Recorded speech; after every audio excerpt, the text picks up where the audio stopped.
Avec vous, Hélène Frade, vous avez passé en revue pour nous les réactions dans la presse américaine ce matin. 5 semaines après son arrivée à la Maison-Blanche, le nouveau président donne à ses intransigeantes promesses de campagne un ton plus modéré, nous dit The Washington Post, qui rapporte que Donald Trump a défini un peu plus précisément ce nouveau chapitre de la grandeur américaine qu'il entend ouvrir, qu'il s'agisse de renouveau économique ou de puissance militaire.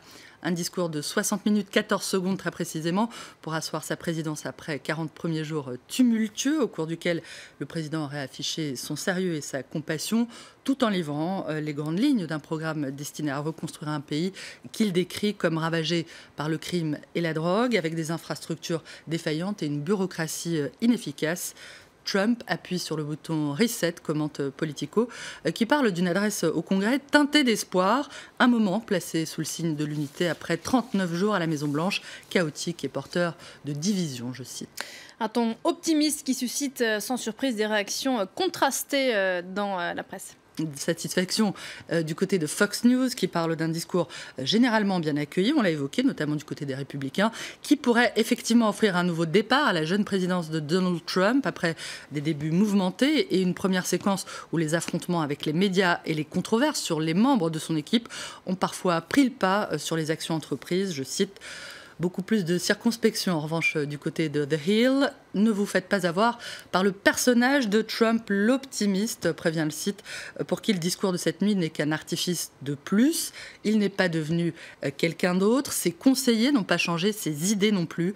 L'optimisme soudain de Donald Trump ne convaincra que cette sorte de gens qui se sentent mieux si l'agresseur qui les poignarde le fait en chantant une joyeuse mélodie.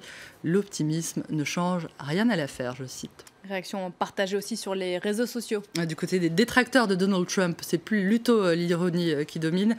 On a choisi pour vous ce tweet qui fait allusion au tout récent cafouillage des Oscars et dire qu'on pensait que le couac de la remise du prix du meilleur film serait la plus grosse erreur à laquelle on assisterait en direct cette semaine.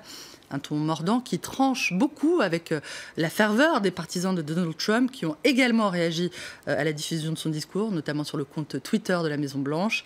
Croyons en nous-mêmes, croyons en notre futur et croyons une fois encore en l'Amérique, a déclaré notamment le président cette nuit. Amen, réagit tout simplement un internaute.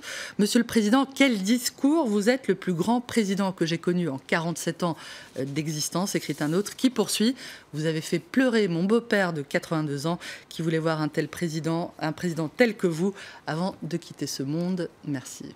Un discours commenté à l'étranger également. En France, Le Monde relève lui aussi le changement de ton de Donald Trump, tout en observant que le président n'a pas renié pour autant les thèmes qui l'ont porté à la présidence, ni sa promesse de donner la priorité aux Américains.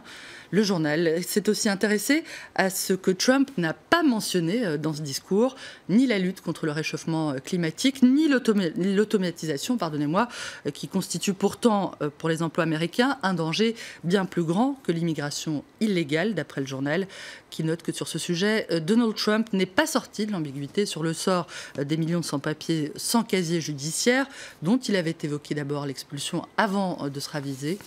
En Allemagne, le Frankfurter Allgemeine Zeitung note sa main tendue aux démocrates, perçue comme la manifestation de son talent de négociateur, de dealmaker, comme il se définit lui-même.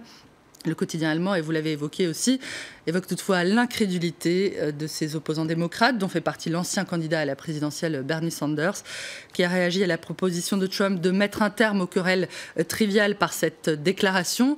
Cet homme a attaqué les musulmans, il a attaqué les latinos, il a attaqué les médias, il a attaqué les juges qui ne sont pas allés dans son sens. Et maintenant, il en vient à la conclusion que le temps des différends insignifiants est derrière nous. J'espère qu'il y va. Merci beaucoup Hélène. Voilà ce que l'on pouvait dire à cette heure sur ce discours qui était très attendu et sur les différentes réactions. Ce discours que vous avez pu suivre donc en direct sur notre antenne.